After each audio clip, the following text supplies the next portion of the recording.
This is the Troll Patrol, live with Justin Freakin. The turtle? What turtle? I woke up this morning to an onslaught of comments on my video about the Jason Aldean controversy. They were not favorable. Oh, Mitch McConnell. I don't know yet. I don't know if we have any. I don't think we have an update on his issue. We're gonna watch the video. Almost fainted, passed out at a press conference. It's extreme heat out there. I could totally understand him getting the vipers. Speaking of the heat, I don't want to be a doom and gloomer, but holy shit. Apparently the water around Florida is like a goddamn hot tub. The hottest recorded temperature of the oceans ever. Scientists warning that the Gulf Stream could collapse within the next 2 years. Meanwhile, insurance is pulling out of states like Florida and California. It is hard to get your house insured in certain parts of the state of California and Florida now. Climate change is real. Phoenix setting records. It's like the fucking 37th day in a row that they have been in triple degree temperatures. That makes sense, meat cakes. Good evening. Flash, good evening. Warlord. We're fucking heating up the ocean so bad, that's why the sea animals are attacking the humans. That makes total sense. I'm not high enough for this shit. Okay, I'm gonna ask you guys. Should I throw out the format? I've got it at the end of the show. But should we go ahead and have our cake first? Should we have dessert at the beginning of the stream? We have the reading of the verdict in the Taylor Shabusiness trial. So I'm sitting here, I'm doing my work. In the background, I've got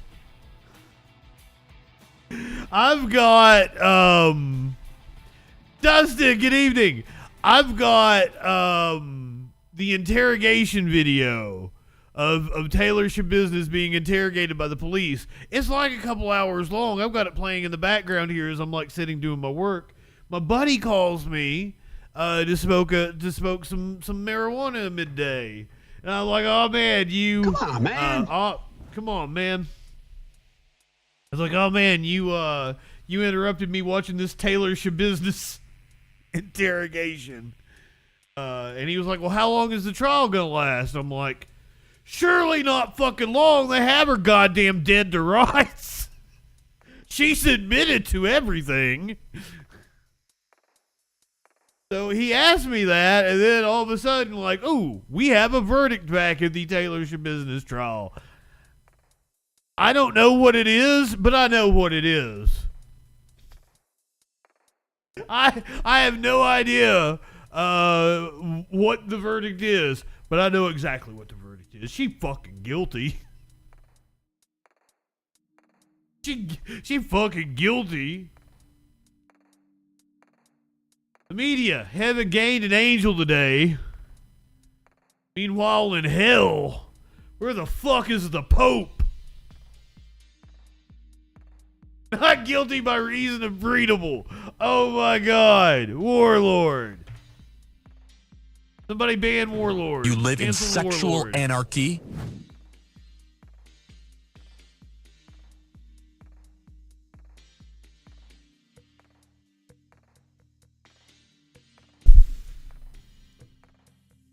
Now, I told you guys last night something that was wrong, so I will have to correct myself.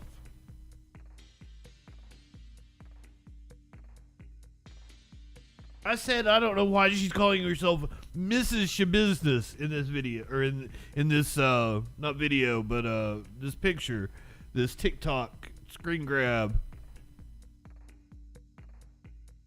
She actually is Mrs. Shabusiness. She is married. Her husband currently serving time for distribution of methamphetamine. Her husband, also a pasty white ass.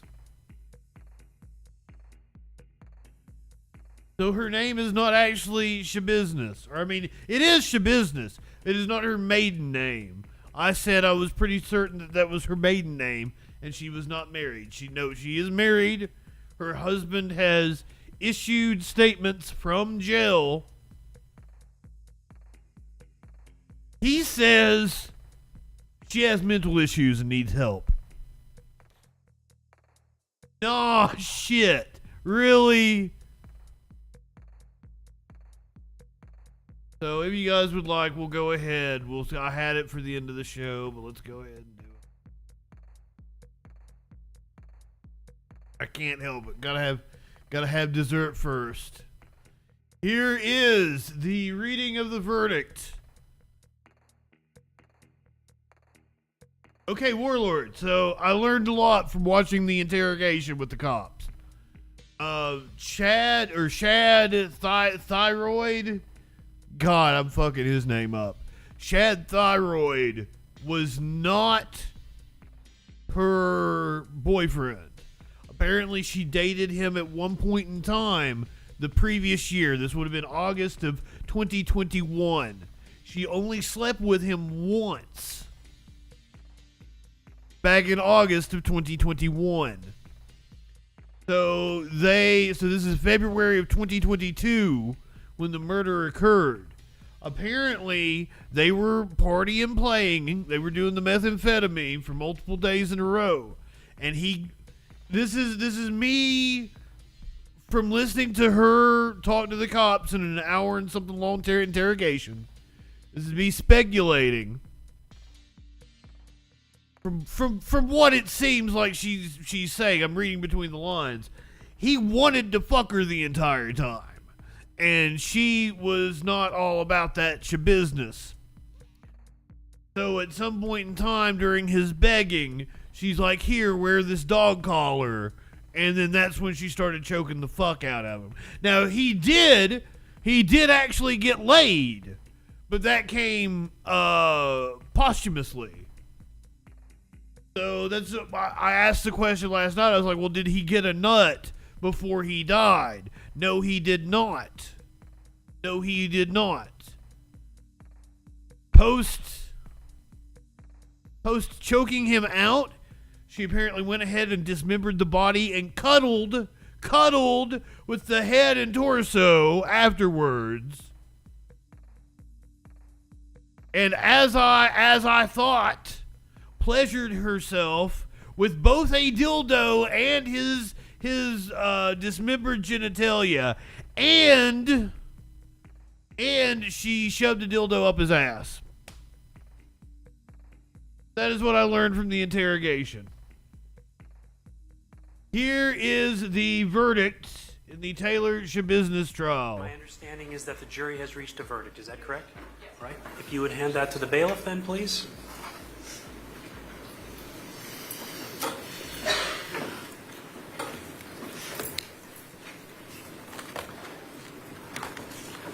The video title says she shows no emotion, but she looks kind of jovial at the moment.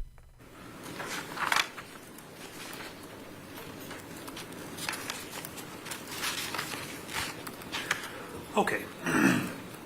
First verdict reads as follows. We, the jury, find the defendant, Taylor Denise Shabusiness, guilty of first-degree intentional homicide as charged in count 1 of the information, dated this date, July 26th, 2023, signed by the foreperson. Second verdict reads as follows. We, the jury, find the defendant, Taylor Denise Shabusiness, guilty of mutilating a corpse as charged in count 2 of the information. Dated this date, July 26th, 2023, signed by the foreperson. The next verdict... And speaking of miscarriage, also apparently, not only did her husband say she had mental health issues, he said she was suffering from postpartum depression. So she either has a child somewhere, this is someone's mother, or she had a miscarriage. So I do not know whether she is the mother of a child. Postpartum depression could apply to someone who has had a miscarriage. She could have had a child and had the child taken away from her once again. Husband in jail for methamphetamine. She was doing meth with her wannabe lover the night that she dismembered him.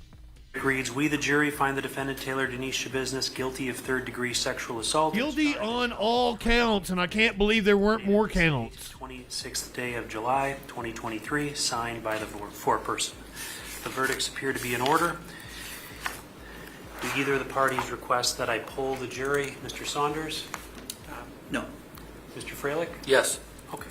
Ladies and gentlemen, I'm going to do what's called polling the jury. It's a very simple process. All I'm going to do is go down the line and ask each of you if this is your verdict. Your answer is either yes or no.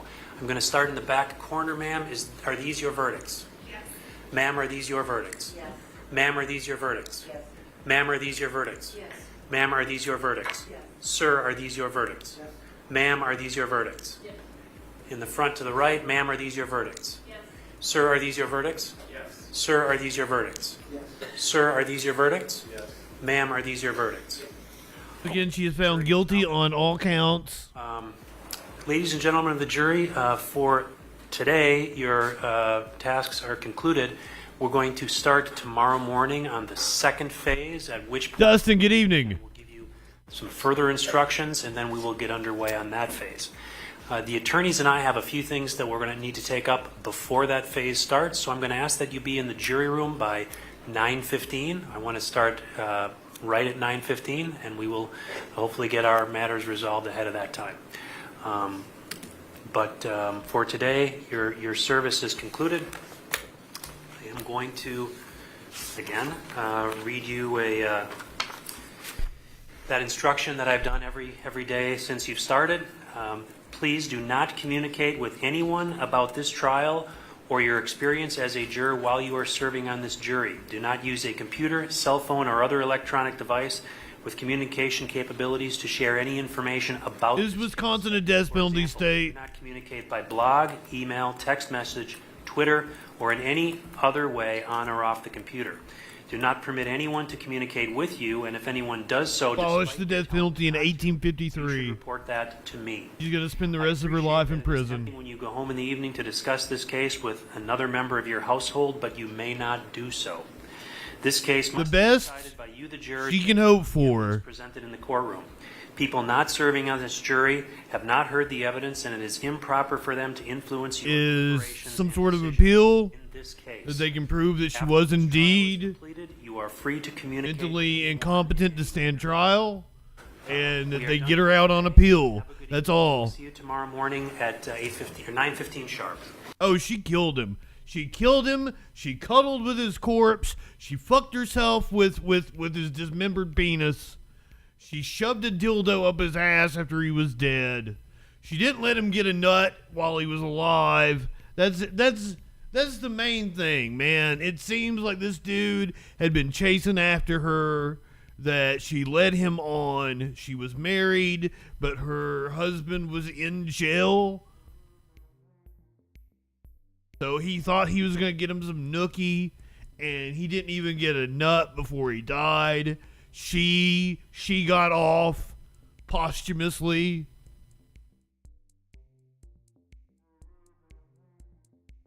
Also, another thing that was crazy from the interrogation, she sucked his dick as she's cutting him up.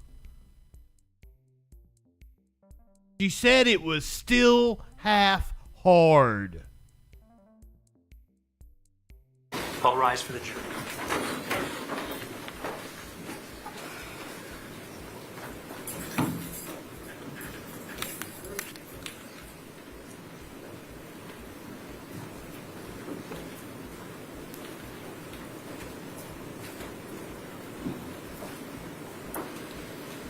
Be seated. Is the matter regarding... That's the same bailiff we watched take her down when she attacked her attorney, right? State? As of last night, yes. So, Ida, Sparkles, good evening. how we're going to handle this. I've indicated to the jury that I want them to report at 9:15. Mr. Freilich, it's entirely up to you if you want to bring Dr. O'Donnell here tomorrow morning at 8:15 for me to hear from him. Tad, good evening. Indicate to you the parameters of where that situation is. I've reviewed your memorandum, which is all I can really work with because this is what you've essentially said to me. This is what he's going to testify about. I'm pretty certain she's crazy. My opinion is that Ms. Business has They've evaluated her multiple times. and impaired by acute methamphetamine use at the time of the alleged asphyxiation.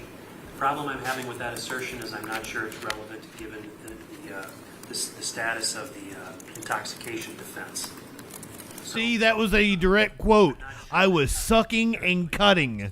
But and I need you to understand where I am regarding that topic before you decide that's what you want to bring it here for. The next point is that the long-term and excessive use of methamphetamine has chronic brain damage consequences. That's true. You live in sexual anarchy? I don't know that he is competent to diagnose chronic brain damage. So while he could assert that long-term excessive use of methamphetamine has chronic brain damage consequences, I don't think he's going to be qualified to testify that Yes, the mic is closer to the key, the typist. degree of certainty used in my profession than it is the judge. has chronic brain damage.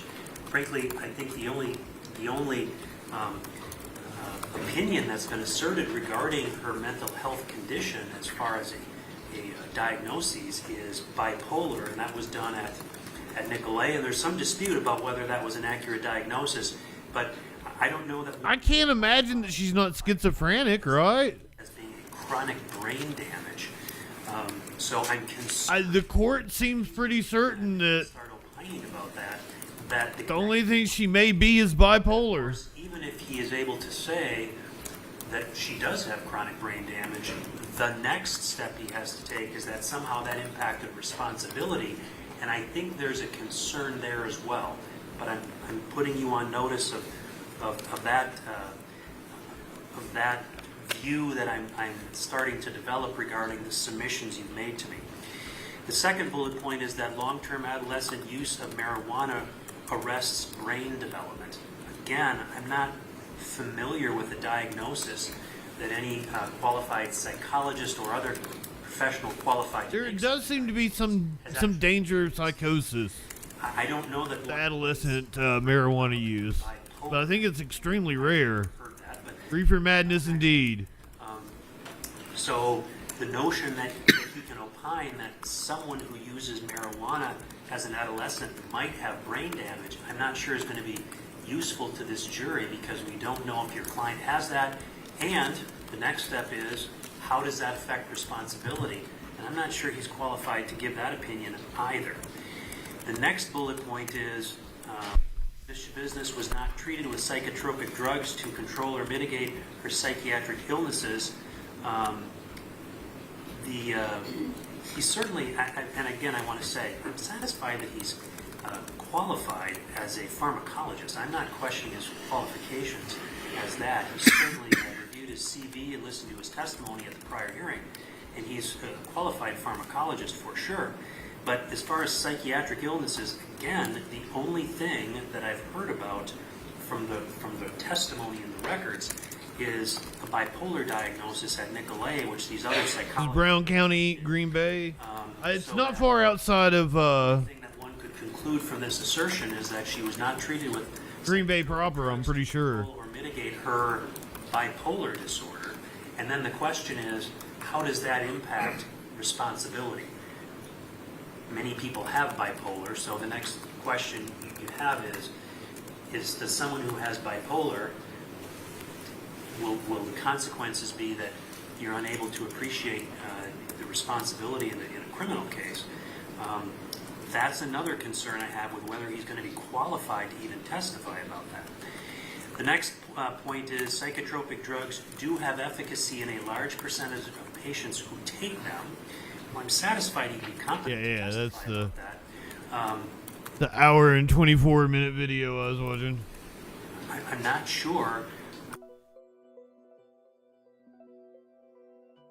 Sorry, Taylor. Hunter is a little further down the list. Sorry, Warlord. We're starting off tonight with stories of a dire nature. U.S., European... well, technically, Warlord, I gave us dessert first. Taylor Shabusiness was supposed to be at the end of the show, and everything did indeed flow together, and there was like legal stuff. But no, we had to do Taylor Shabusiness verdict first, because like it's been a thing on this show. U.S. European heat waves virtually impossible without climate change, a new study finds. The life-threatening heat waves that have baked the U.S. cities and inflamed European wildfires in recent weeks would be virtually impossible without the influence of human-caused climate change. Wow. They said they also made China's recent record-setting heat wave 50 times more likely. Soaring temperatures are pushing the northern hemisphere this summer. In the U.S., more than 2,000 high-temperature records have been broken in the past 30 days. Southern Europe, an observatory in Palermo, Sicily, which kept temperature records on the Mediterranean coast since 1791, hit 117 degrees Fahrenheit on Monday, shattering its previous recorded high.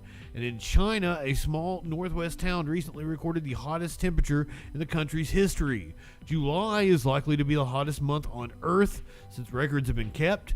Without climate change, we wouldn't see this at all. Or it would be so rare that it would basically be not happening. El Nino, a natural weather pattern, is likely contributing to some of the heat, the researchers said, but the burning of fossil fuels is the main reason the heat waves are so severe. Global temperatures have increased nearly 2 degrees Fahrenheit since the start of the Industrial Revolution, when humans started burning fossil fuels such as coal and natural gas in earnest.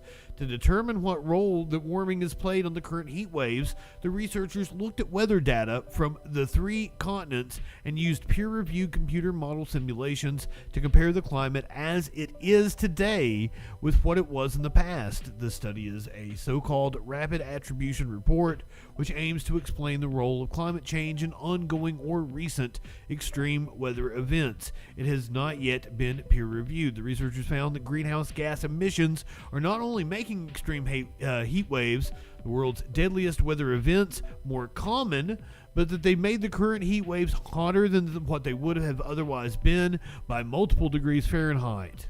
A finding Otto said that wasn't surprising.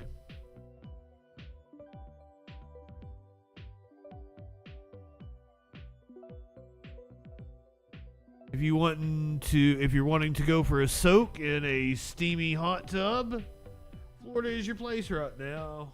Florida ocean temperatures topping 100 degrees. Experts warn of damage to marine life. So hot in Florida right now that the ocean temperature in one area just crossed into triple digits. On Monday, a water temperature sensor in Manatee Bay near the Everglades recorded a temperature of 101 degrees. This is according to a park spokesperson.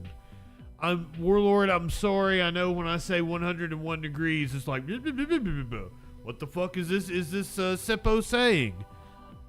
I don't know how to translate it into Celsius. We do freedom degrees here.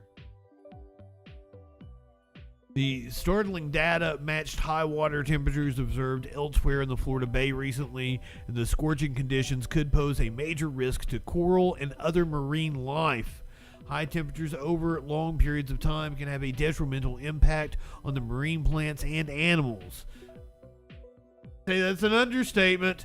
The good news is that temperatures are still decreasing by as much as 10 degrees at night, and salinity levels are lower at this time. I think it's salinity maybe levels are lower at this time of year than they have been in many previous years.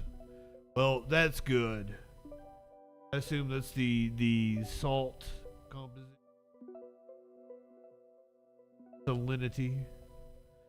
Salinity now. Homeowners in California and Florida are running out of options to protect their homes. As big name homeowners insurance companies pack up and leave, customers are forced to pay higher premiums. Thank you, Joey. Warlord. 101 degrees Fahrenheit is 38.3 degrees Celsius, which doesn't sound bad at all.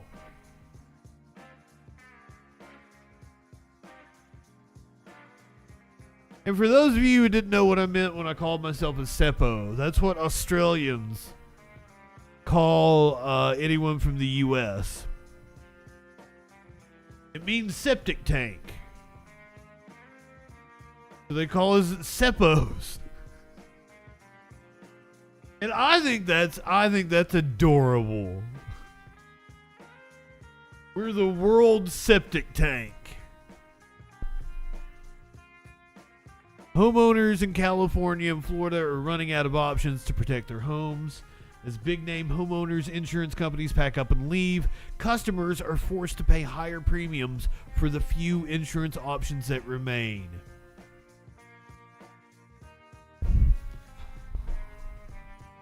Droughts and wildfires, floods and hurricanes. As the losses from these natural disasters skyrocket, a growing number of insurance companies are declining to offer or renew coverage in California and Florida, leaving 60 million Americans with dwindling options to comprehensively and affordably protect their livelihoods. The numbers tell part of the story.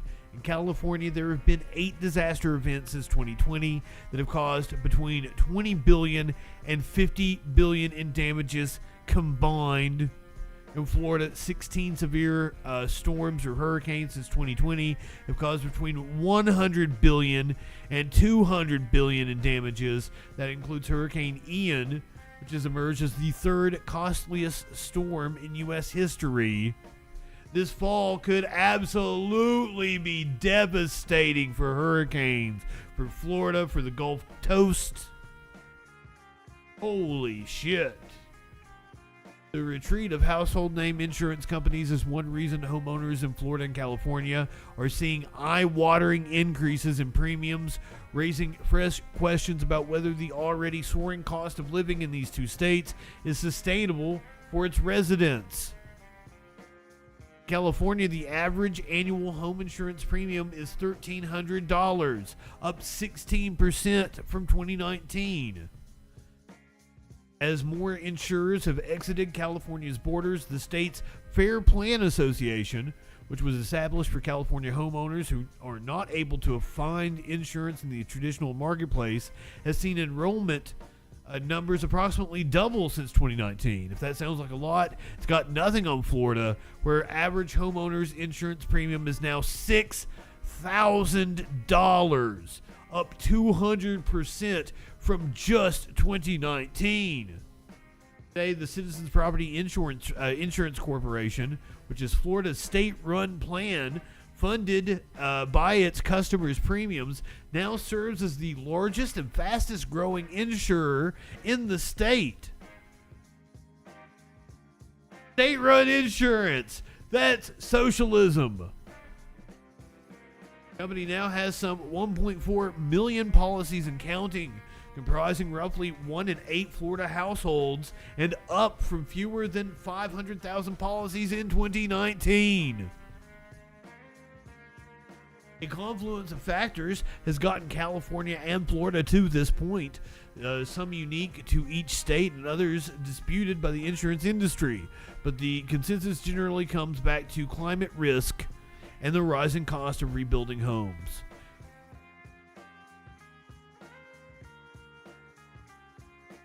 The hurricanes are only going to keep getting worse. I do not know what the idea of Gulf Stream collapse does to our climate, but it sounds goddamn scary. The Gulf Stream could collapse as early as 2025. The collapse would bring catastrophic climate impacts, but scientists disagree over the new analysis.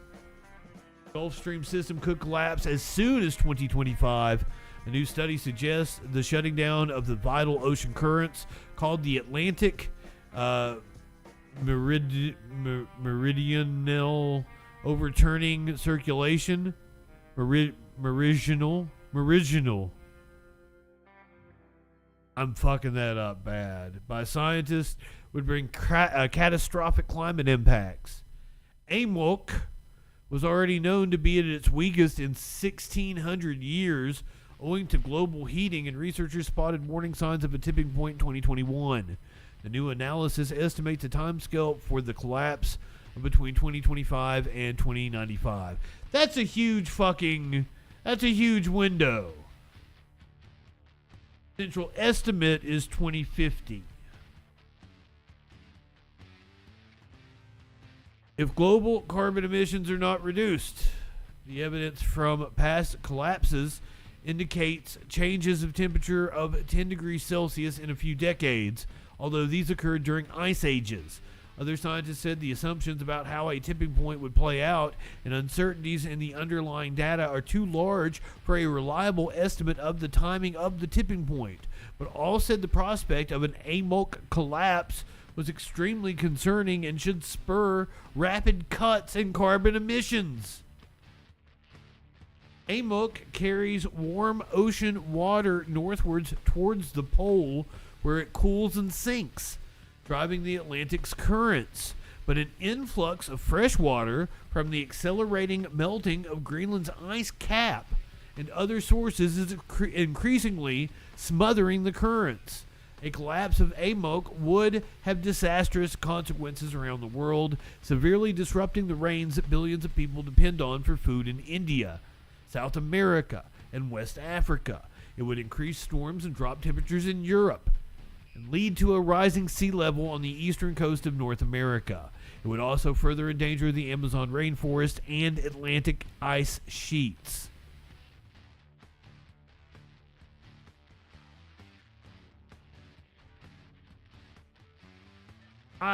Everyone had been saying, as soon as 2025. I didn't know that the model was that wide. Between 2025 and 2090 is a huge gap there. What, 65 years? I don't know. I can't math. You know me and the math. You take your 30-30 and a third chance, minus my 25% chance, and you got an 8 and a third chance of winning. But I mean, it seems like everything's already accelerating. Just like, I don't know how anyone denies climate change. I'm 39 years old. When I was a kid, I sound like I'm fucking old. You could count on like 2 weeks of snow getting out of school every year. Sometimes it might only be a couple of days. It would come sometime January or February.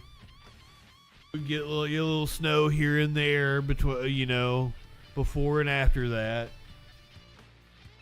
Weird things occurred. We had a weird blizzard in '93 and had snow on my birthday one year. My birthday's the end of May, by the way, so snow on my birthday was very, very odd. Usually we were opening the pool. but it was regular. You get like fucking clockwork, and it got warm. It stayed warm. It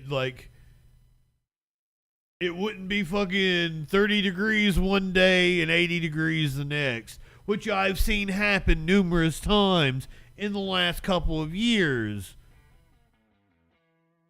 I've seen the storms become more intense and more frequent, for sure. So I don't know how, especially people older than me who experienced, 30 years of their lives, 40 years of their lives with like this constant weather, and then have seen the last 20 years where shit's just gone fucking freakish. It's insane.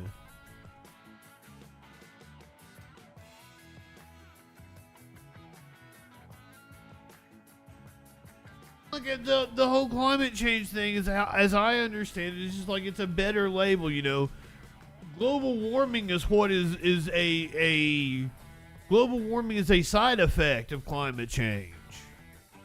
Like, it's just a more apt label to describe it, as I understand it.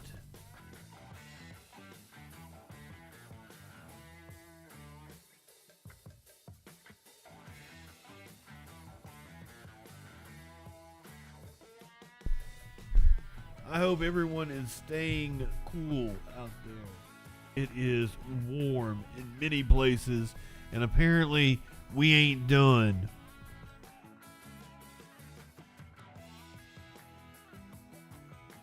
We ain't done by a long shot. It is only July 26th. We are probably set for sweltering heat waves throughout August, September, and October. Poor fucking Phoenix. Meantime, the extreme heat that has baked the southwest to the southern tip of Florida is about to spread even farther to the northern part of the country. As Nicole Skanger reports, nearly 200 million Americans will experience temperatures above 90 degrees today. School is back in session in Tempe and at Marcos de Niza High School. For the first time, there are cool zones to help students weather the heat. It's nonstop. Yes. Brent Brown is the principal. He told us for most of the school year, 500 to 700 students eat lunch outside. This time of year, so far, the fourth day into school, we only have maybe 100 to 200 students outside. Even quick contact with the ground here, which can hit 180 degrees, may cause first-degree burns. And at the Arizona Burn Center, officials say more than a third of the beds are occupied by patients with surface contact burns. In Phoenix, the average temperature so far this month has been nearly 103 degrees, 7 degrees higher than normal, forecasters say. The average temperature?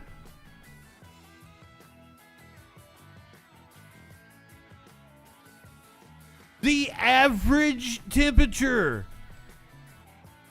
A lot of schools do, like, they call it year-round, but they usually get like a month off. And expected to break the previous all-time monthly record of roughly 99 degrees set in August 2020. Now, as I'm getting older, I think it's affecting me more. 66-year-old Jacob Cohen told us he gets up as early as 5 a.m. to beat the heat and exercise. Have you ever thought to yourself, oh, maybe, it'll get too hot for me at some point? Yes. I'm thinking about it. You're thinking about moving? Thinking about moving, yeah. Part of the reason temperatures are so high and stay so high in the Phoenix area is what experts call urban heat island. The dense pavement, cement, and buildings absorb and retain heat during the day and then release it back into the city air at night, leaving no opportunity for a cool-off. In Tempe, Arizona, Nicole Skanger, CBS News. Overnight low in the 90s. Jesus. I mean, it's been hot here, but I could open the window right now and it'd feel all right. It's Oh, no, maybe it wouldn't. Maybe it's 80-something degrees right now. My apologies.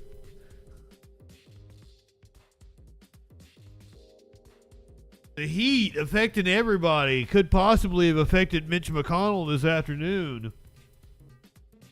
When he got the vapors and something, maybe something broke in his brain. I don't know. More breaking news, folks. A lot going on today. Moments ago, Senate Minority Leader Mitch McConnell had to be escorted away from the cameras after freezing in the middle of his opening remarks. This is wild. Watch. Press conference. I want to watch that moment, and then we'll talk. It's been good bipartisan cooperation and a string of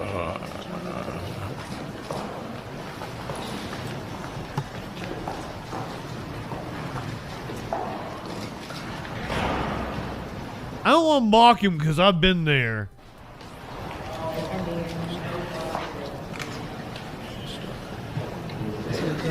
Are you good? Mitch? Okay, Mitch? Anything else you want to say, or should we just go back to your office? Do you want to say anything else to the press? Nope. All right, I want to bring in NBC's Ali Vitale, who's standing by for us with this. Ali, he did come back minutes later to answer some questions. Do we know what happened? Not yet. And he did come back and spoke. You're the second person I've seen to say stroke. Is that confirmed? That moment that you just played there, concerning moment during his press conference as he was just a few seconds into talking with reporters, as he does on a weekly basis here. When the reporter asked him about that moment, he simply said, "I'm fine," and he moved on. He spoke for the rest of the press conference in his normal, somewhat muted tones, but reporters who were around him before that moment happened, it really was very jarring. You can see the looks on the faces of senators around him, including Senator John Thune, who was standing just over McConnell's shoulder. Senator John Barrasso, the number 3 Republican, coming over to him on the side, as you showed there, asking if there's anything else that he has to say to the press or if he just wants to go back to his office. That's what happened in the moments after he left that press conference. We saw Senator Joni Ernst, another member of Republican leadership, do the. Well, if he'd had a stroke, he wouldn't have been coherently talking to the press moments later. This is not the first time that there have been. I mean, it could have been a mini stroke. The Senate Minority Leader, we know that back in March he suffered a fall at a hotel here in Washington, leaving a fundraiser. That left him out of Washington for several weeks. He was home recovering from a partisan cooperation. He looks like he's already froze. Like, I had to check and see if there was something fucked up with the video, but you could see people moving around him here. Bipartisan cooperation and a string of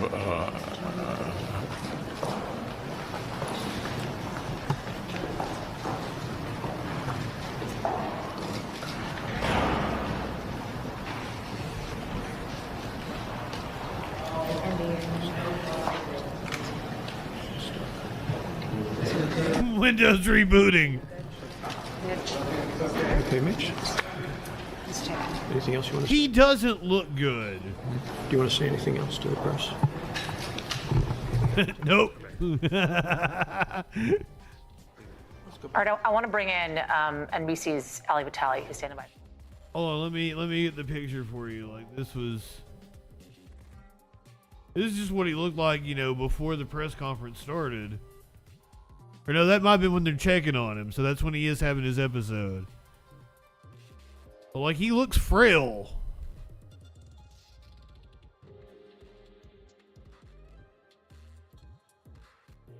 Fuck you, Mitch McConnell. My opinion of Mitch McConnell is he's one of the most effective politicians, possibly in the history of the world. Man is mighty powerful, and has been extremely effective in getting his agenda passed, despite not having a popular mandate.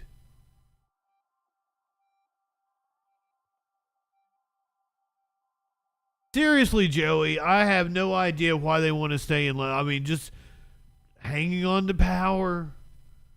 Power corrupts people. But, like, you would think at some point in time, get out of fucking politics and go enjoy your money. You got a fucking yacht. Go like, if I had a yacht, I'd just be on it every day, fucking listening to music, getting high. Be like, hey, come party on my yacht. We got marijuana, we got alcohol.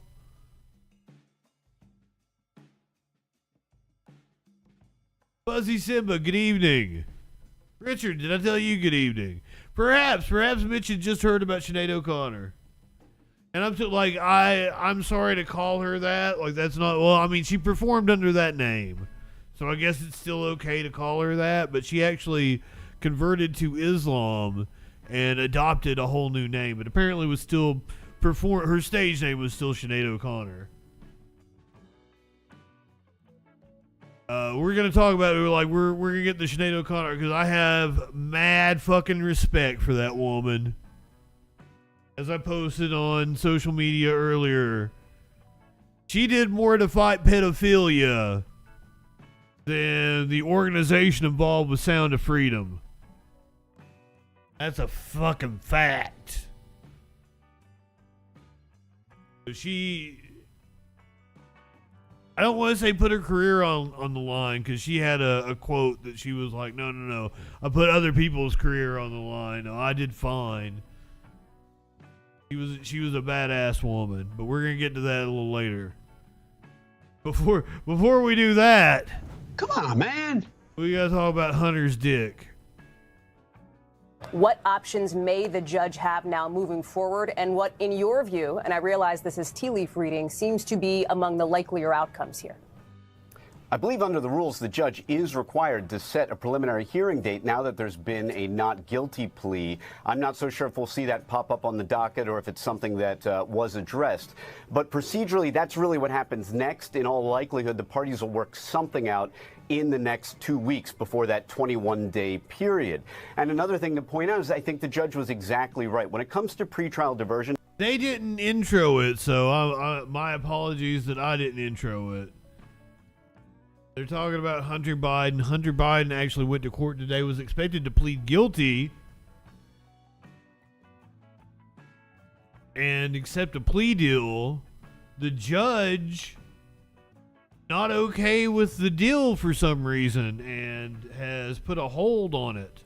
And that is a creature of the prosecutor and the prosecutor alone. Really, the court's only role is delaying the case, hitting the pause button, and the defendant waives his speedy trial rights so that he can complete a program that is essentially run by the government, by the prosecutors. They alone decide if the defendant has violated. If he picks up a new arrest, for example, then the DA, or in this case the government, learns of it, and they bring the case back and they prosecute him with full force. So that is an understandable concern. The other thing that was always going to be a controversy is the defendant would have expected that a plea would have been a global resolution of all potential charges. So I imagine they were surprised to learn that maybe the government contemplated additional charges. Normally, the plea agreement is supposed to handle that with its language, but sometimes there's a lot of litigation over whether language like everything pending in this indictment or this information includes everything being investigated at the present. Maybe we could hook Hunter up with Taylor Business and everybody's happy. Are on the same page. Danny, to put that in super plain English, and going back to June 20th, when the first revelations of this plea agreement, the first details of the contours of it came into view, essentially, Hunter Biden's team seemed to think this was the end of the road. They made public statements suggesting that this was the conclusion now of what they believe to be the legal issues against Hunter Biden on a federal level. And even at that time, the Department of Justice, David Weiss, the lead prosecutor here, said this investigation was ongoing. That came to light in a big way in court today when this issue came up, this question came up of, does Hunter Biden have immunity for anything, for everything, or simply in this very specific set of circumstances? The answer now appears to be simply for the specific set of circumstances. Yes, and I don't think the government was being sneaky here, but the reality is sometimes the parties come to court thinking they have an understanding and finding out they don't have an understanding. Was this something that should have been hammered out well in advance and left crystal clear in the minds of both sides? Yes, probably. But there may have been some ambiguous language in either the emails back and forth or a draft plea agreement or whatever the case may be. But they do need to hammer this out. The judge is right. Both sides need to be on the same page, especially as to whether or not this is a true global resolution of all potential charges that could be brought. Watching our YouTube channel, follow. A global resolution. That sounds odd to me. Like, you're getting off on the specific charges they were investigating you for in the here and the now space. Like, if they find you did something else, they still get to bring charges. Hunter doesn't get to enter into this plea deal and then go out and like shoot somebody and then be like, oh well, fucking globally you can't bring charges. That, like, the fuck.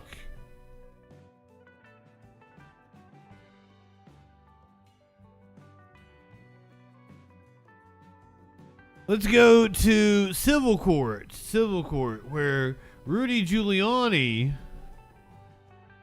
is trying to get out of a civil defamation suit by admitting he was lying about the 2020 election, and specifically about allegations made towards 2 poll workers in Georgia. That is what this is about. But he only wants it to apply to this case and not all the other cases about January 6th. Sneaky Rudy. Rudy Giuliani, the one-time attorney for former U.S. President Donald Trump, admitted in a court filing that he made false and defamatory statements about 2 Georgia election workers. Now, if they ran such a clean election, why wouldn't they make all the machines available immediately? Giuliani led multiple legal efforts on behalf of Trump to overturn the results of the 2020 presidential election, citing baseless allegations of voter fraud. What we're telling you is supported by evidence. Among them, he accused Wandrea Moss and her mother, Ruby Freeman, of conspiring to produce and process batches of illegally cast ballots. The pair sued Giuliani for defamation in 2021. Giuliani told a federal court in Washington on Tuesday he did not dispute that his comments about Moss and Freeman, quote, carry meaning that is defamatory per se. President Trump, Rudy Giuliani, and others claimed on the basis of this video that you and your mother were somehow involved in a plot to kick out observers, bring suitcases of false ballots for Biden into the arena, and then run them through the machines multiple times. None of that was true, was it? None of it. Moss testified before a House committee investigating Trump's efforts to subvert the election about receiving threats and harassment due to the accusations leveled against her and her mother by Giuliani and others. It's affected my life in a major way, in every way. All because of lies. For me doing my job, same thing I've been doing. Well, Rudy don't really have much, I don't think. Giuliani said in the court filing that he was making the concession, quote, solely for the purpose of this litigation, and, quote, without admitting to the truth of the allegations. The former New York City mayor, who was also once the top federal prosecutor in Manhattan, is facing other legal challenges. So he's wanting to say, I'm admitting that I said something defamatory, but I'm not admitting that I actually lied about the election. No. Did you catch that? Forever. Giuliani said in the court filing that he was making the concession, quote, solely for the purpose of this litigation, and, quote, without admitting to the truth of the allegations. The former New York City mayor, who was also once the top federal prosecutor in Manhattan, is facing other legal challenges over baseless claims he made about widespread fraud in the 2020 U.S. presidential election.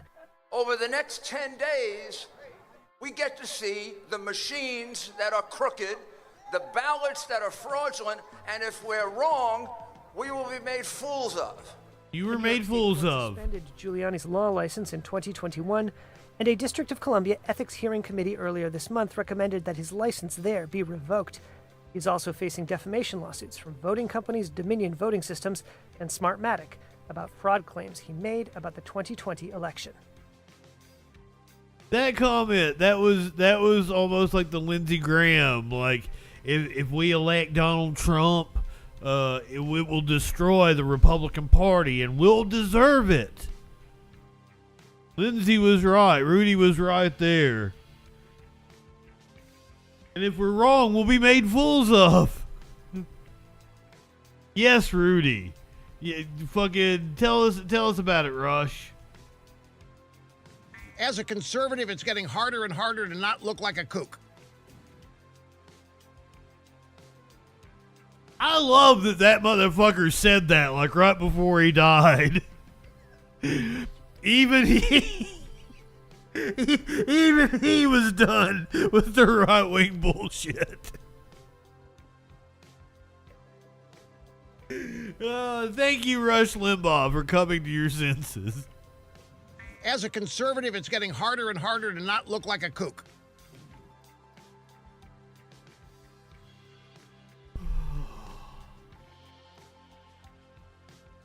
God damn. Are you ready for aliens? Aliens.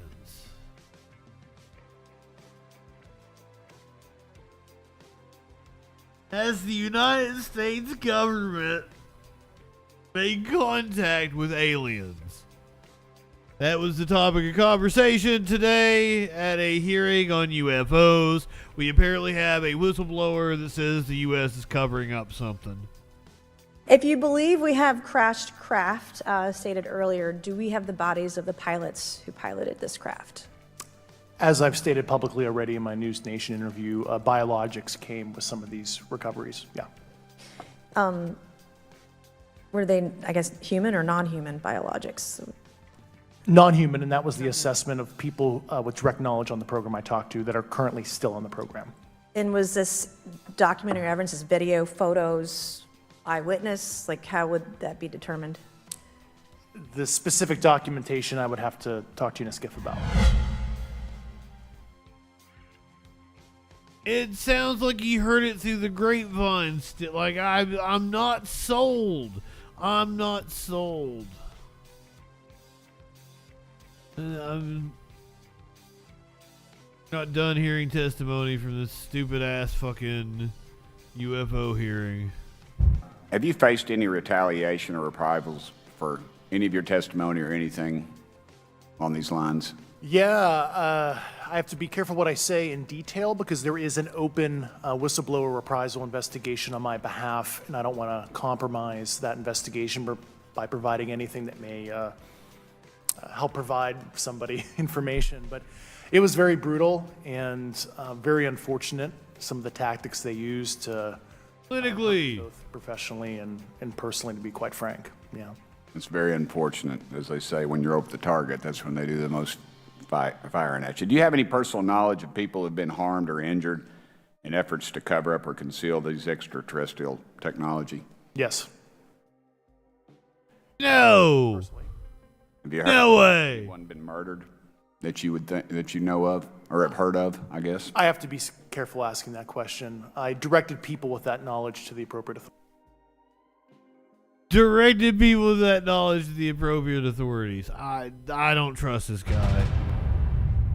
Has the U.S. government become aware of actual evidence of extraterrestrial, otherwise unexplained forms of intelligence? And if so, when do you think this first occurred? I like to use the term non-human. I don't like to denote origin. Keeps the aperture open, both scientifically. Right. Certainly, like I've discussed publicly previously, 1930s. You've stated that the government is in possession of potentially non-human spacecraft. Based on your experience and extensive conversations with experts, do you believe our government has made contact with intelligent extraterrestrials? Something I can't discuss in public setting. Okay, I can't ask when you think this occurred. If you believe we have crashed craft, stated earlier, do we have the bodies of the pilots who piloted this craft? As I've stated publicly already in my News Nation interview, biologics came with some of these recoveries. Yeah. Were they, I guess, human or non-human biologics?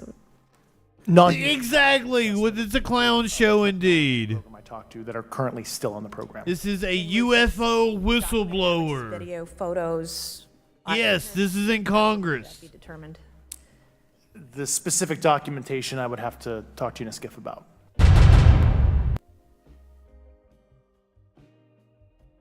He says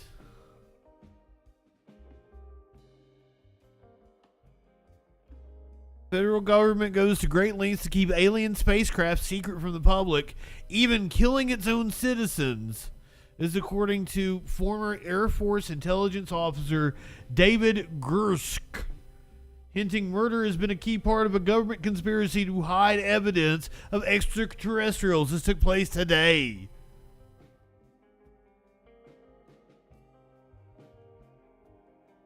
UFO hearings happened earlier today.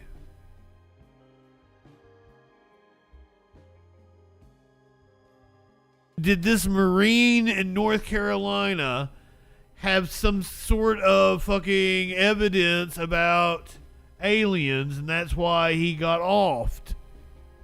Unity here in Seminole says that Merrick's was made to be a Marine. They say he was strong, loyal, and compassionate.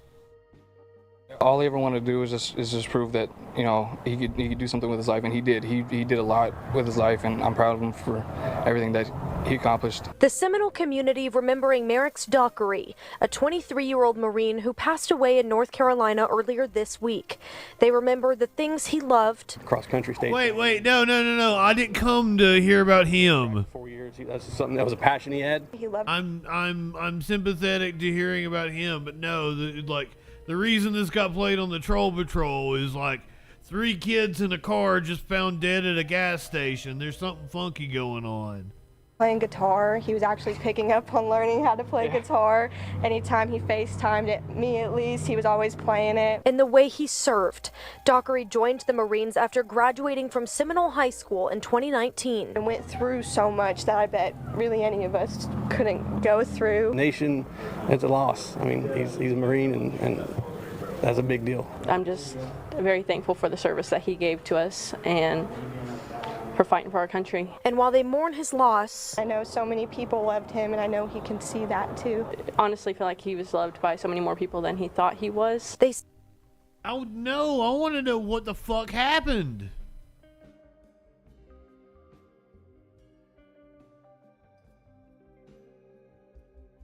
Who were the other 2 people found dead?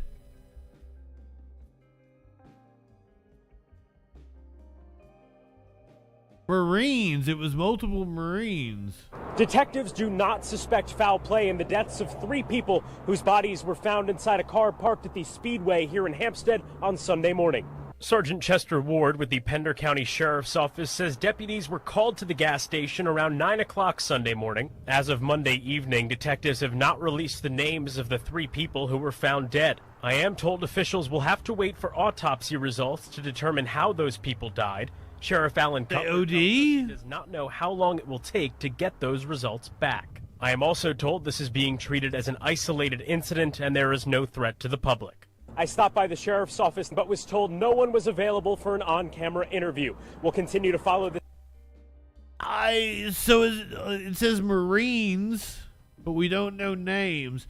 So if they've been so here's the thing is, so like Speedway parking lot, I would kind of suspect an OD.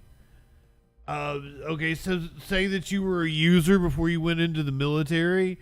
Maybe you went into the military to get off the smack and shit, and you come back, you're on leave or something. You're like, oh, well, I can do it. I can piss clean, within 2 weeks while I'm on leave here. But like, you'll go back to doing the amount that you were doing before you quit. And your body, your tolerance has gone down in that time, and that's how ODs happen.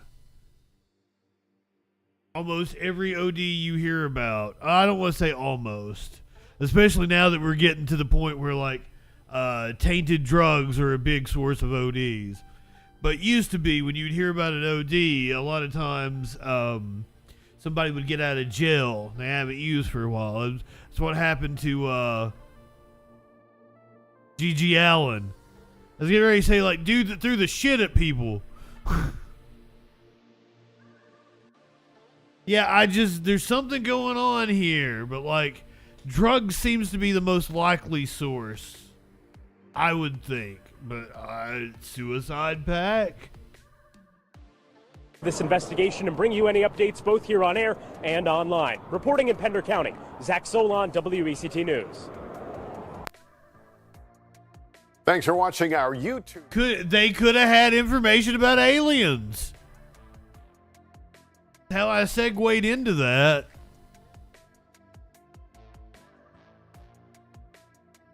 Maybe some people in this building in New York had some information about aliens, and they had to bring the boom down on them. Literally, here's a fucking crane falling over. 6 people were injured in this crane collapse. God damn.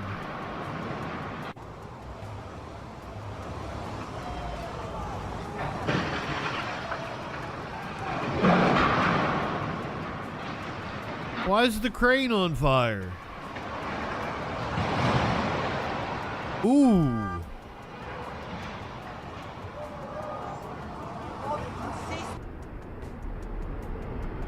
Hitting the building is probably not what injured people. Hitting the street probably is what injured people. Damn.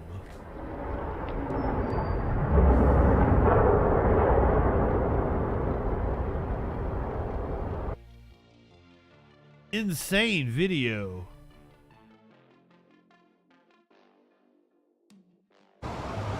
Six people injured according to the New York City Fire Department.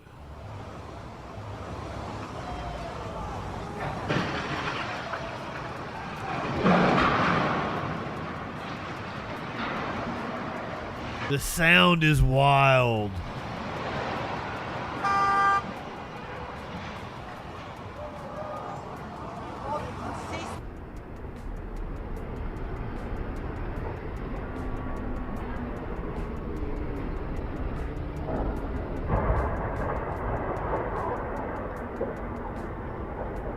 I like that they gave us a slow-mo here.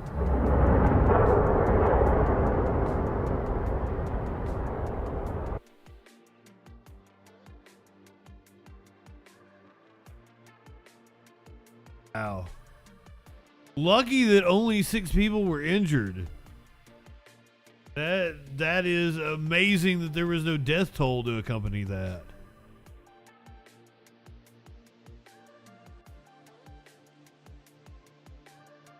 Speaking of death, the world lost a good one today. I wanna pay tribute to her because she was a real one that stood up against the Catholic Church, that was proven right in subsequent years, saw her fame diminished, saw mass protests against her, even though she was fucking right.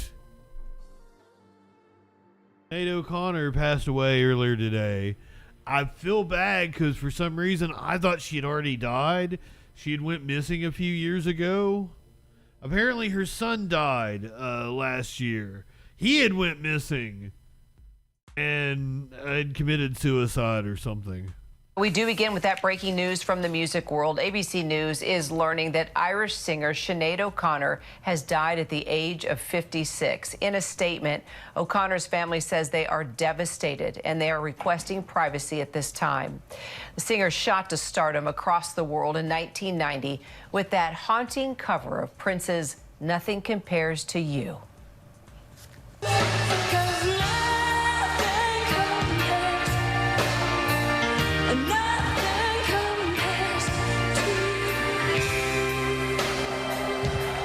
And in 1992, was it technically a cover?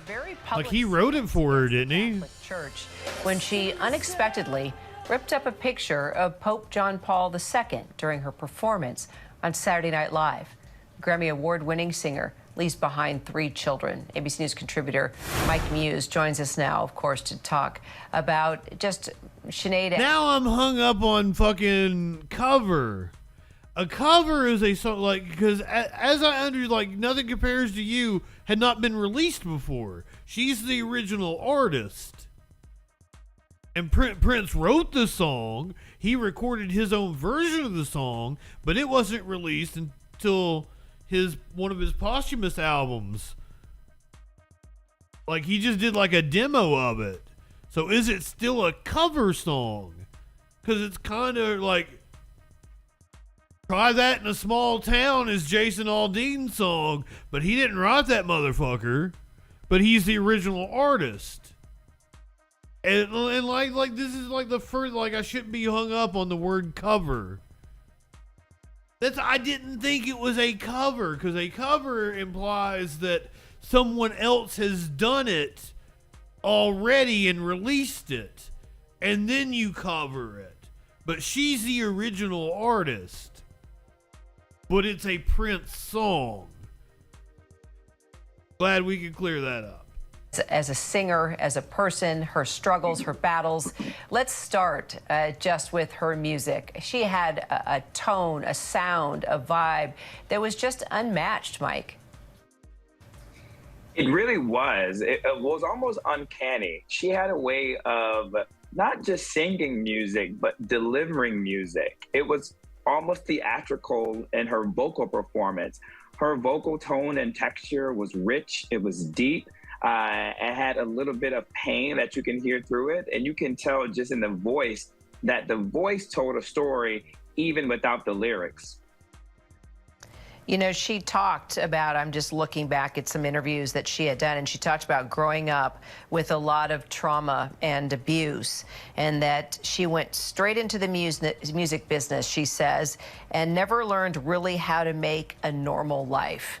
You know, her music was unique as much as her life story. And she was very open about her battles with mental health and addiction. She had the loss of her son, who died by suicide. She was taking in a lot. For me, Kara, she was that blueprint of how success can also too be haunting, how fame and stardom can be haunting. When you think about the blueprint of that, the next iteration I think about was that next generation of pop star. I'm not taking the bait, Libertad. I feel like that is you just trying to stir some shit up in here and get me going again. With Britney Spears and how she dealt with fame. You think about Pink and how she was fighting this picture perfect female pop star and what it's supposed to look like, and how you had to escape from that.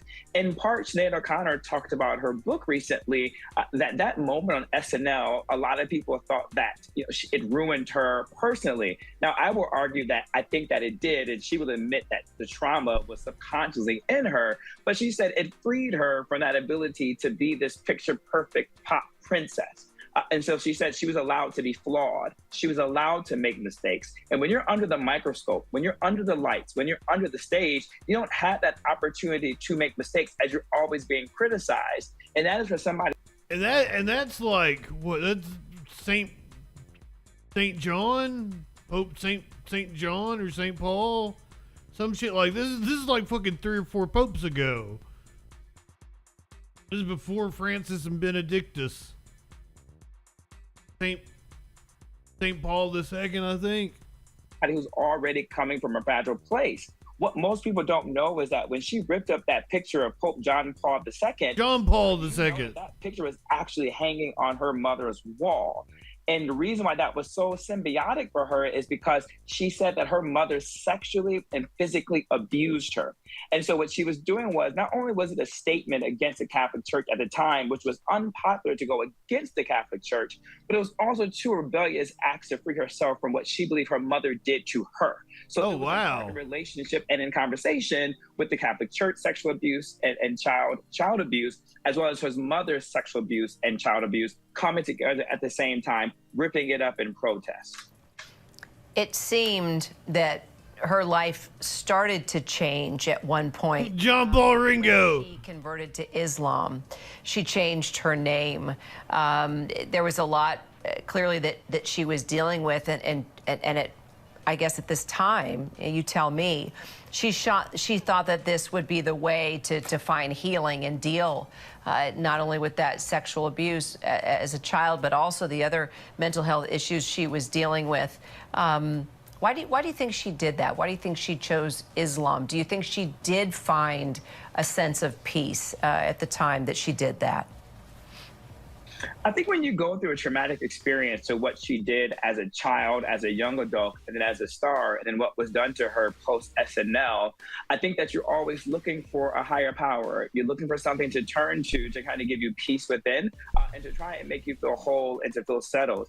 Kira, I don't think we've actually talked enough about that moment that happened in the early 90s and any apology that was maybe owed to her. Because when you think about it, Pope John II came out in around 2001, I believe, and it... You know, like, it sucks that, like, SNL didn't have her back on before she died. It's like, they do owe her an apology, god damn it. And to try and make you feel whole and to feel settled. Kira, I don't think we've actually talked enough about that moment that happened in the early 90s and any apology that was maybe owed to her. Because when you think about it, Pope John II came out in around 2001, I believe, and admitted the abuse that was happening in the Catholic Church. So exactly what she was speaking out on, ripping his picture on, they later came out and acknowledged that abuse was actually happening. He was fucking right. You've been right this whole time, but then to know that the world ridiculed you at such a very high level and very publicly, I think any human being will feel fractured, will feel hurt, will feel marginalized, and will feel like they need to find something and find solace in it. And Islam is a very religion of peace. And so I think that's what she found solitude in, the peaceful nature of Islam. How do you think she'll be remembered, Mike?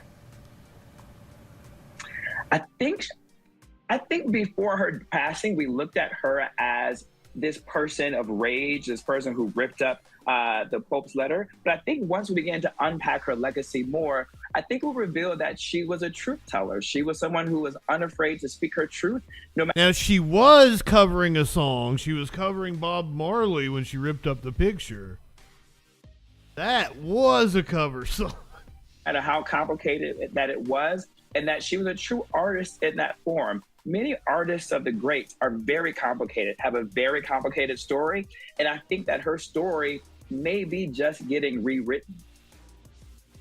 And we'll not forget the Grammy Awards as well. And, you know, a lot of I guess through her music, her songwriting, you know, she helped a lot of people and didn't always realize that as she was struggling with her own journey. Mike Muse, thank you so much. Thank you. Sinead O'Connor was only 56 years old. Hi, everyone. Do we have a cause of death? It had happened just a few hours ago, is when the news broke, so I'm not exactly sure if it's been an amount of time. Allow us to know the cause of death yet.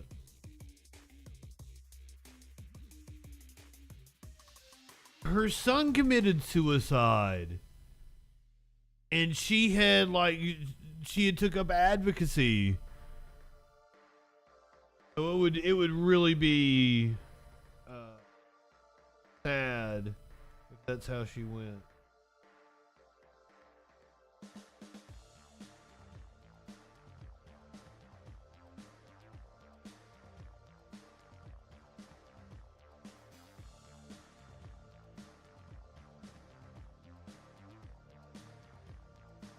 Not seeing any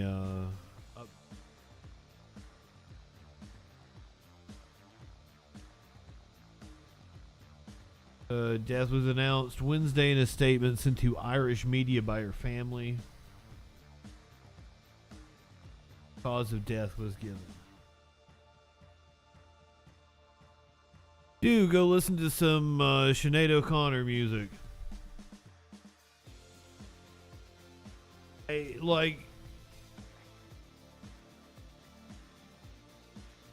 hate to speculate,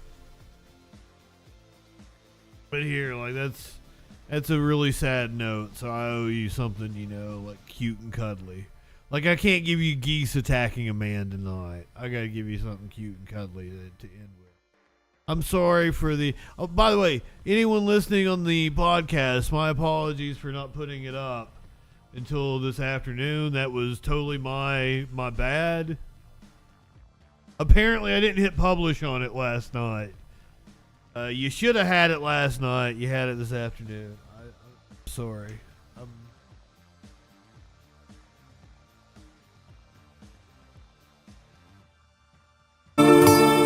Oh shit, always gotta have music. Here's an otter cuddling with a kitty cat. I want a pet otter.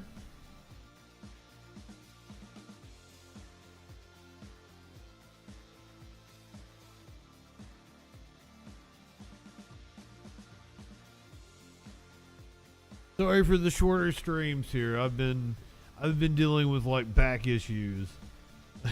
Sunday I woke up and couldn't fucking move. I feel a lot better today, but I'm still having a hard time sitting in a chair for hours and hours and hours on end.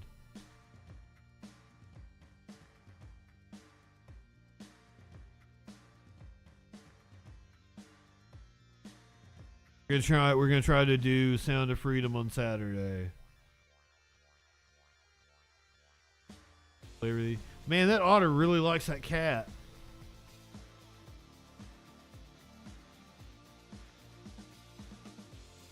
How do you go about getting a pet otter? Are they housebroken? Can you train them to use a litter box or something?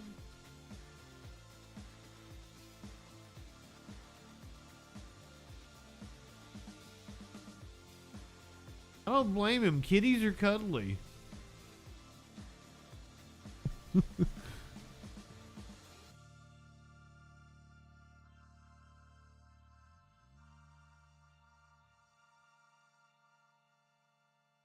Look at his little face. So easily amused. Got a cute little nose.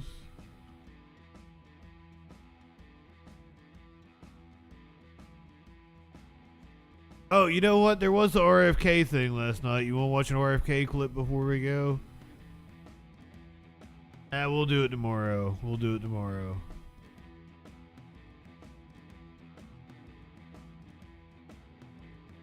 Apparently he did get a little heated with Sean Hannity. Also, the socialists in Spain did well, following up on the other night. That was our lead story, the elections in Spain. The far right lost seats.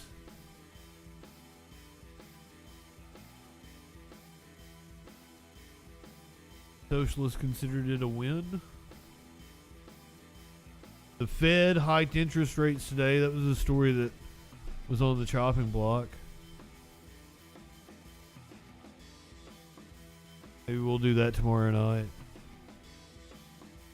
Niger, like the country of Niger is collapsing. That was a story that hit the chopping block. It didn't fit with everything else we were talking about. Maybe we'll do that tomorrow. I struggle. I wanna be a comprehensive news source. I want to let you guys know what that news be doing, everything going on in the world. But there's too much news to be doing all the time, right?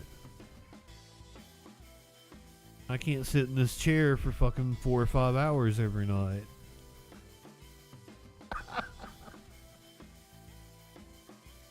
So unfortunately, we don't get to talk about Niger collapsing. The Fed hiking interest rates. And there's so many stories about this Republican did dumb shit. Like there was like an Iowa state senator that got arrested at a baseball game. If there had been footage of that, I would have totally played it. But it was only text stories. If we had seen him being perp walked or something, because it was like just a misdemeanor, it wasn't something serious. Apparently he was disobeying the police or some shit like that. But there's like a gazillion stories of Republicans doing stupid shit every goddamn day. I gotta wade through countless stories of this dipshit Republican did this dipshit Republican did that, to bring you the best. The best of the Republicans doing stupid ass shit because right wingers are morons.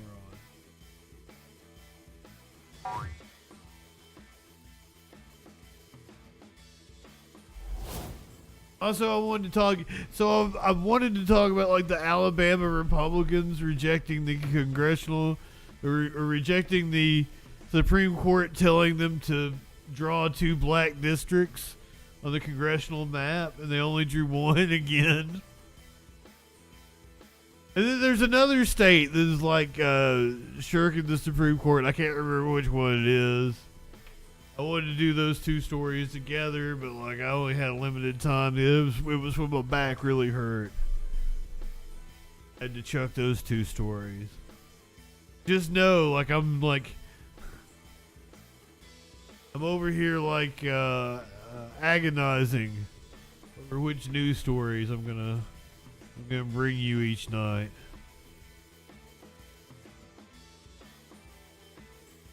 Sorry that I'm not been as comprehensive as I have been in the past.